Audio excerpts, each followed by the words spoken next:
ಆತ್ಮೀಯ ಕನ್ನಡಿಗರೇ ನಮಸ್ಕಾರ.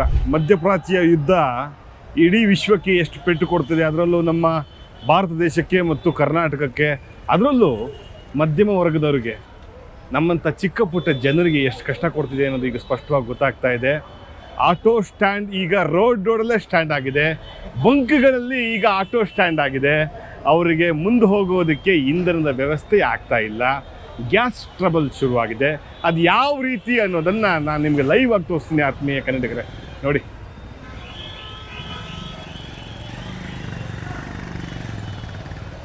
Full petrol ಬಂಕ್ಗೆ ಮುತ್ತಿಗೆ ಹಾಕಿದ್ದಾರೆ ಅಂತ ಹೇಳ್ಬೋದು ಆಟೋದವರು.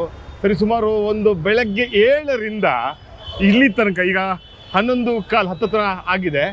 ಆದರೂ ಕೂಡ ಅವರಿಗೆ ಗ್ಯಾಸ್ ಸಿಗ್ತಾ ಇಲ್ಲ. ಈ ಮಾರಮ್ಮನ ದೇವಸ್ಥಾನಕ್ಕೆ ದೊಡ್ಡ ಜಾತ್ರೆ ಆದಾಗ ಬೆಳಗ್ಗೆ ಹೋಗಿ ಮಾರಮ್ಮನ ದರ್ಶನ ಪಡೆಯೋದಕ್ಕೆ ಕಿಲೋಮೀಟರ್ ಗಟ್ಟಲೆ ನಾವು ಲೈನಲ್ಲಿ ನಿಂತ್ಕೊಂತೀವಲ್ಲ, ಆ ರೀತಿ ಪರಿಸ್ಥಿತಿ ಆಟೋದವ್ರದ್ದಾಗಿದೆ.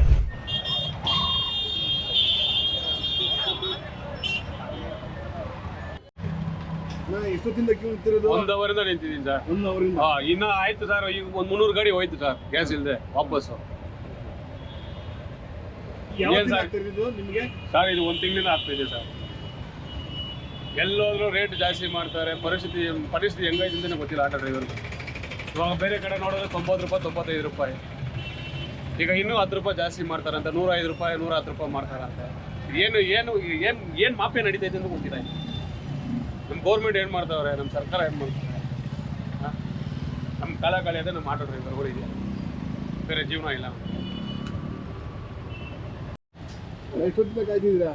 ನಾವು 8 ಗಂಟೆಯಿಂದ ಕಾಯ್ತಾ ಇದೀವಿ ಅಣ್ಣ, ಎಲ್ಲೂ ಇಲ್ಲ ಗ್ಯಾಸು. ಜನ ನಿಮ್ಮನ್ನು ಕಾಯ್ಬೇಕಾಯ್ತು, ನೀವು ಕಾಯ್ತಿದ್ದೀರಾ ಗ್ಯಾಸ್ಗೆ? ಹೌದು, ಟೈಮ್ ಎಲ್ಲ ವೇಸ್ಟು, ಗ್ಯಾಸ್ ಆಗೋಗಿದೆ ಅಂತವ್ರು ಎಲ್ಲೂ ಸಿಗ್ತಾ ಇಲ್ಲ. ಏನು ಮಾಡೋದು, ಏನು ನೋಡ್ಸೋದು, ಏನು ಜೀವನ ನಡೆಸೋ, ಆ ಥರ ನಮ್ಮ ಜೀವನ. 2 ಗಂಟೆ 1.5 ಕಿಲೋಮೀಟ್ರು. ನಾನು ಹಿಂದ್ಗಡೆ 100 ಗಾಡಿ ನಿಂತೈತೆ, ಮುಂದ್ಗಡೆ 100 ಗಾಡಿ ನಿಂತೈತೆ. ಇವತ್ತು ಅದೇ ಬಾಳೆ. ಇವತ್ತು ಬಂದಿದ್ದೀವಿ, ಸ್ಟಾಕ್ ಇಲ್ಲ. ಇನ್ನು ಗಾಡಿ ಓಡಿಸ್ಬೇಕಾ ಇಲ್ಲ ಮನೆಗೆ ಹೋಗಿ ಮಲ್ಕೋಬೇಕಾ ದೇವರನಿಗೆ ಯಾರಿಗೂ ಗೊತ್ತಿಲ್ಲ. ಭಗವಂತಂಗೆ ಬಿಟ್ಟಿದ್ದು ಕಷ್ಟ, ಭಾಳ ಕಷ್ಟ. ಆಟೋ ಸ್ಟ್ಯಾಂಡು ರೋಡಿಗೆ ಬಂದ್ಬಿಟ್ಟಿದೆ ಅಣ್ಣ. ಸ್ಟ್ಯಾಂಡ್ ಅಲ್ಲ ಅಣ್ಣ, ಮನೇಲಿರೋರೆಲ್ಲ ಬೀದಿಗೆ ಬಂದ್ಬಿಟ್ಟವ್ರೆ. ಇವಾಗ ಗ್ಯಾಸ್ ಸಿಕ್ಕಿಲ್ಲ ಅಂದ್ರೆ ಬಾಡಿಗೆ ಹೊಡಿಯೋಕ್ಕಾಗಲ್ಲ, ಸೀದಾ ಮನೆಗೆ ಹೋಗಿ ಮಲ್ಕೋಬೇಕಷ್ಟೇ. ಎಷ್ಟು ದಿನ ಅಂತ ಕಾಯೋದು?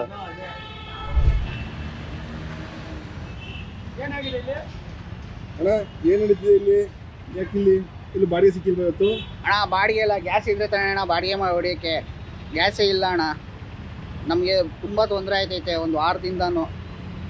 ಅದು ರೇಟ್ ಅಂತೂ 58 ರೂಪಾಯಿ ಇದ್ದಿದ್ದು 64 ರೂಪಾಯಿ ಆಯಿತು. ಇವಾಗ 78 ರೂಪಾಯಿ ಆಯಿತು. ಇವಾಗ ಆಲ್ರೆಡಿ 90 ರೂಪಾಯಿ ಆಗೈತೆ. ಬೇರೆ ಕಡೆ ಆದರೆ 115 ರೂಪಾಯಿ ಆ ಥರ ಆಗ್ತವ್ರು ಗ್ಯಾಸು. ಏನು ಮಾಡೋಣ? ಈ ಥರ ತೊಂದರೆ ಇದ್ದರೆ ಏನು ಮಾಡೋದು? ಏನು ದುಡಿಯೋದು? ಏನು ಮಾಡೋದು? ನಮ್ಮ ಸರ್ಕಾರ ಏನು ಮಾಡ್ತೈತೆ ಅಂತ ಹೇಳೋದು. ಆತ್ಮೀಯ ಕನ್ನಡಿಗರೇ, ನೋಡಿಲ್ಲಿ ಸರಿಸುಮಾರು ಬೆಳಗ್ಗೆ ರಾಜಾಜಿನಗರದ ಈ ಪೆಟ್ರೋಲ್ ಬಂಕಲ್ಲಿ ಬೆಳಗ್ಗೆ 6 ಗಂಟೆಯಿಂದ ಪೆಟ್ರೋಲ್ ಆನ್ ಆಗುತ್ತೆ ಅಥವಾ ಗ್ಯಾಸ್ ಆನ್ ಆಗುತ್ತೆ. ಬೆಳಗ್ಗೆ 6 ಗಂಟೆಯಿಂದ ಇಲ್ಲಿ ತನಕ ನಿಂತರೋರಿಗೆ ಗ್ಯಾಸ್ ಸಿಕ್ಕಿಲ್ಲ ಅನ್ನೋದಕ್ವರೆಗೂ, ಇವತ್ತು ಗ್ಯಾಸ್ ಸಿಕ್ಕಿಲ್ಲ ಅಂದರೆ ನಮ್ಮ ಹೊಟ್ಟೆಪಾಡು ಏನು? ನಾವಿವತ್ತು ಆಟೋವನ್ನು ರೋಡ್ನಲ್ಲೇ ನಿಲ್ಲಿಸಿ ಹೋಗ್ತೀವಿ ಅನ್ನೋದು ಪ್ರತಿಭಟನೆ. ಈ ವಿಚಾರವಾಗಿ ಬಂಕಿನ ಮಾಲೀಕರು ಮತ್ತು ಆಟೋ ಚಾಲಕರ ನಡುವೆ ಒಂದು ಮಾತಿನ ಚಕಮಕಿ ನಡೆದಿದೆ. ಈ ವಿಚಾರವಾಗಿ ಪೊಲೀಸರು ಕೂಡ ಬಂದು ಎಲ್ಲರನ್ನು ಶಾಂತಿ ಮಾಡುವಂಥ ಪ್ರಯತ್ನ ಮಾಡ್ತಿದ್ದಾರೆ. ಪೊಲೀಸರಾಗಲಿ ಆಟೋ ಚಾಲಕರಾಗಲಿ ಏನು ಮಾಡೋಕ್ಕೆ ಸಾಧ್ಯ? ಸರ್ಕಾರ ಈ ಬಗ್ಗೆ ಗಮನ ಕೊಡಬೇಕು. ಗ್ಯಾಸ್ ಸಿಗ್ತಿಲ್ಲ, ಗ್ಯಾಸ್ ಸಿಗೋದು ಕಷ್ಟ ಇದೆ ಅನ್ನೋ ವಿಚಾರವನ್ನು ಜನರಿಗೆ ಅರ್ಥ ಮಾಡುವಾಗ ಹೇಳಬೇಕು. ಆಗ ಇಂಥದ್ದೆಲ್ಲ ಸಮಸ್ಯೆ ಬರೋದಿಲ್ಲ ಅನಿಸುತ್ತೆ. ಈಗ ನಾವು ಒಂದು ಇಂಧನದ ವಿಷಯಕ್ಕೆ ಬಂದಾಗ ಅಥವಾ ಒಂದು ಯಾವುದೇ ಒಂದು ತೈಲ ವಿಷಯಕ್ಕೆ ಬಂದಾಗ ಎಷ್ಟು ಪ್ರಾಮುಖ್ಯತೆ ಅದನ್ನು ಬಳಸೋದು ಈ ಕಷ್ಟ ಬಂದಾಗ ಅನ್ನೋದು ಈಗ ಸ್ಪಷ್ಟವಾಗಿ ಗೊತ್ತಾಗ್ತಾ ಇದೆ ಆತ್ಮೀಯ ಕನ್ನಡಿಗರೇ.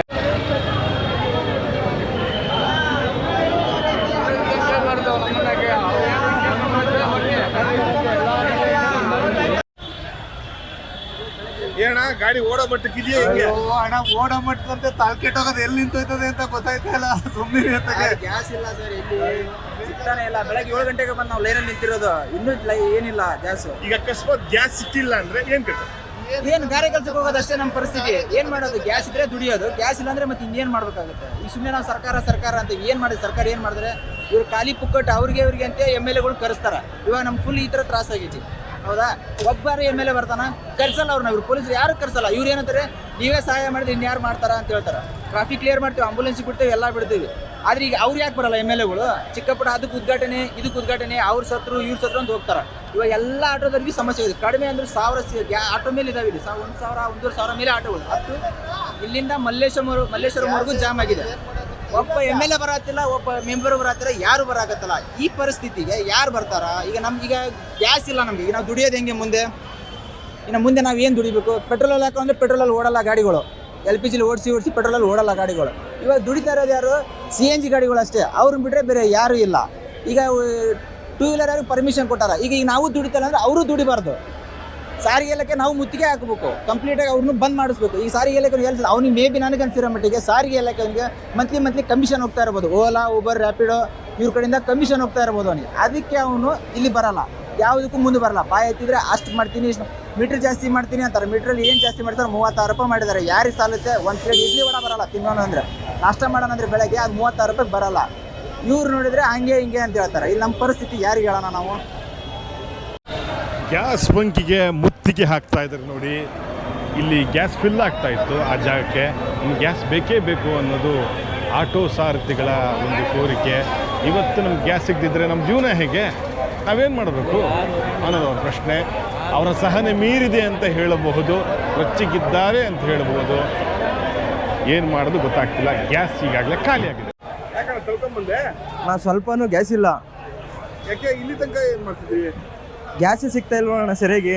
ಹೌದಾ? ಬೆಳಗ್ಗೆ ಮಾತ್ರ ಆಗತ್ತೆ ಈ ಥರದ್ದು ದಿವಸ ಹಿಂಗೆ ಐತೈತೆ ಫುಲ್ ಡೇ. ಒಂದು ಬಂಕಿಗೆ ಹೋದ್ರೆ ಎಷ್ಟು ನಿಮಿಷ ಆಗುತ್ತೆ ನಿಮ್ಗೀಗ ಫಿಲ್ ಮಾಡೋಕ್ಕೆ? ಅಣ್ಣ ಒಂದು 2 ಅವರ್ 3 ಅವರ್ ಆಗುತ್ತೆ.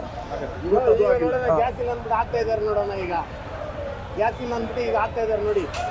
ಈ ಥರ ಮಾಡಿದ್ರೆ ಎಷ್ಟೆಷ್ಟೋ ದೂರದಿಂದ ಬಂದು ಸಡನ್ನಾಗೆ ಸುಮಾರು 2ರಿಂದ 4 ಕಿಲೋಮೀಟರ್ಗಿಂತ ಹೆಚ್ಚು ದೂರದಲ್ಲಿ ಕ್ಯೂ ಅಲ್ಲಿ ನಿಂತು ಆಟೋದವರು ಇವತ್ತು ಗ್ಯಾಸ್ ಫಿಲ್ಲಿಂಗಿಗೆ ಅಂತ ಬಂದಿದ್ರು. ನೀನೇನು ಹತ್ತಿರಕ್ಕೆ ಬಂದಾಗ ಗ್ಯಾಸ್ ಇಲ್ಲ ಅಂತ ಹೇಳೋದು. ಬೆಳಗ್ಗೆ 6ರಿಂದ 10 ಗಂಟೆ ತನಕ ಕಳೆದು ಈಗ ಗ್ಯಾಸ್ ಇಲ್ಲ ಅಂತಂದರೆ ಈ ರೇಷನ್ ಅಂಗಡಿಯಲ್ಲಿ ಅಥವಾ ನ್ಯಾಯಬೆಲೆ ಅಂಗಡಿಯಲ್ಲಿ ಇವತ್ತು ರೇಷನ್ ಇಲ್ಲ, ಸಿಮೆಣ್ಣೆ ಇಲ್ಲ ಅಂತ ಹೇಳಿ ಕಳಿಸ್ತಾರಲ್ಲ, ಆ ಥರದ ಪರಿಸ್ಥಿತಿ ಆಟೋದವರಿಗಾಗಿದೆ ಇವತ್ತು. ಈ ವಿಚಾರವಾಗಿ ರೊಚ್ಚಿಗೆದ್ದಿದೆ ಆಟೋ ಸಾರಥಿಗಳ ಮನ. ಈ ವಿಚಾರವಾಗಿ ಸರ್ಕಾರ ಏನು ಮಾಡುತ್ತೆ? ಈ ವಿಚಾರವಾಗಿ ಬಂಕಲ್ಲಿ ಇಷ್ಟು ಪೆಟ್ರೋಲ್ ಇದೆ, ಇಷ್ಟು ಗ್ಯಾಸ್ ಇದೆ ಅಂತ ಹೇಳೋದಕ್ಕೆ ಏನು ಸಮಸ್ಯೆ ಇವರಿಗೆ? ಅವ್ರದ್ದು ಒಂದು ಲೈಫ್ ಅಲ್ವಾ, ಅವರನ್ನು ಕನ್ಸಿಡರ್ ಮಾಡಬೇಕಲ್ವಾ? ಯಾವುದ್ಯಾವುದೋ ಅನೌನ್ಸ್ಮೆಂಟ್ನ, ಯಾವುದ್ಯಾವುದೋ ಘೋಷಣೆಗಳನ್ನು, ಯಾವುದ್ಯಾವುದೋ ವಿಚಾರಗಳನ್ನು ಹೇಳುತ್ತೆ ಸರ್ಕಾರ. ಇಂಥ ವಿಚಾರಗಳಿಗೂ ಬಂದು ಬಂಕ್ ನಡುವೆ ನಿಂತ್ಕೋಬೇಕು.